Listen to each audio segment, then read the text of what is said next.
ဒါကိုအရေးမကြီးဘူးလို့ထင်ပါဆိုလို့ဒါလည်းအရေးကြီးတယ်ဒါဒီတင်နေသူရဲ့ဖို့မှန်ကန်စွာခေါ်ဆိုတတ်ဖို့အရေးကြီးတယ်ဘာလို့ဆိုတော့အပြင်တင်နန်းဘောကျွန်တော် online ခေါ်မှာတခါတလေအမားကြီးခေါ်ဆိုနေကြတယ်အမားကြီးတွေခေါ်ဆိုနေကြရဲဆိုတော့လေကိုကဂယူးမပြုတ်ဘူးလို့ပါရှိတယ်အကြတော့ဒီလိုလက်ကွက်တွေခေါ်ဆိုနေတယ်ကျွန်တော်တို့အရေးကြီးရတဲ့မှာပါဝင်တယ်အဲ့တော့ဒီမဲ့ကျွန်တော်ရေးထားတယ်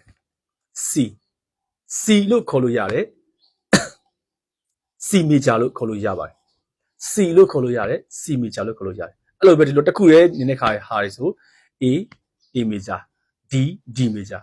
အဲ့လိုမျိုးကျွန်တော်တို့ခေါ်လို့ရပါတယ်ဟောအခုဒီမဲ့ M အသေးလေး CM အသေးလေးဆိုရင် C minor ပါအဲ့ဒါကိုကျွန်တော်ဒါကဘုဒ္ဓတာပါအပင်တနန်းတို့ကျွန်တော် online မှာတစ်ခါလေရတော့မေးတာရှိတယ်ဒါပြီးရင်ဒါလေးတိနော်ဟုတ်ကဲ့သမီးကသားကဒါပြီးရင် CM လေးတိရတာဟမ်ဘာလို့ CM အဲ့လိုမျိုးအလွယ်ခေါ်ကြတာပါဒါသူတို့အပြစ်ပြောဖို့ဒါဟိုအဲ့လိုမျိုးအခုကုမတင်တဲ့သူတွေအဲ့လိုမျိုးအမှတ်မှားကြမှာဆိုလို့ဒါကျွန်တော်ကြုံတာကိုသတိပေးတာပါเนาะအဲ့တော့ CM အသေးမြင် C minor လို့ကိုကအမြဲတမ်းခေါ်ဆိုရမယ်မှတ်သားရမယ်ဟုတ်ပြီเนาะ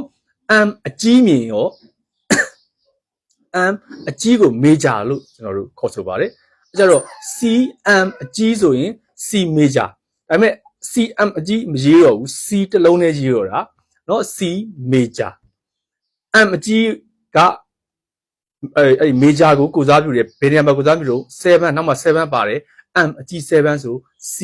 major 7လို့ကျွန်တော်တို့ကဖတ်ရမယ် CM အကြီး7ဆို C major 7 CM အသေး7ဆို C minor 7 M အကြီးဆိုရင် major ကိုအသုံးပြုတယ် M အသေးဆိုရင် minor ကိုအသုံးပြုတယ်ဒီခါလေးစာလည်းရေးရရှိပါတယ်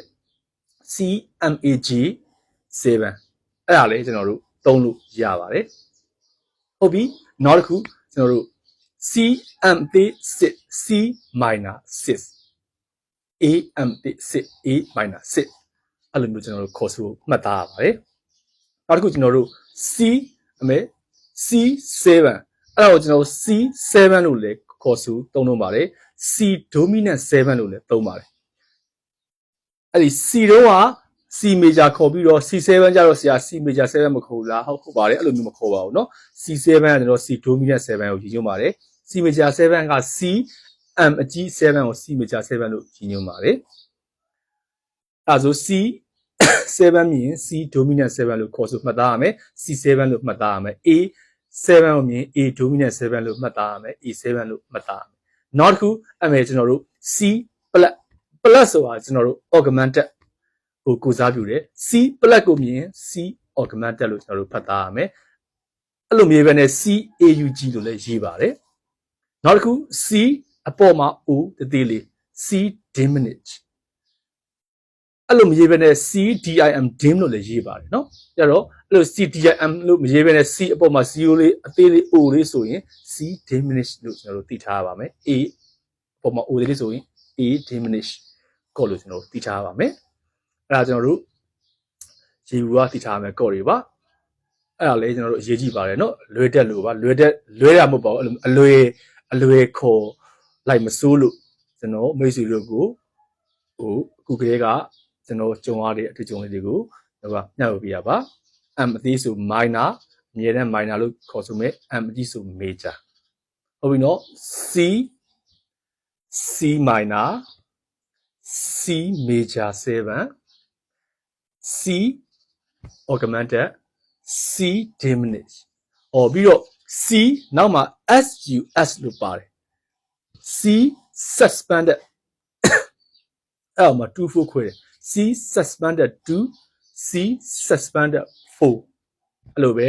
ဒါကျွန်တော် C တခုလေးနဲ့ပြောရအောင်เนาะတခြား code တွေလည်းရှိရယ်เนาะဒီမှာ D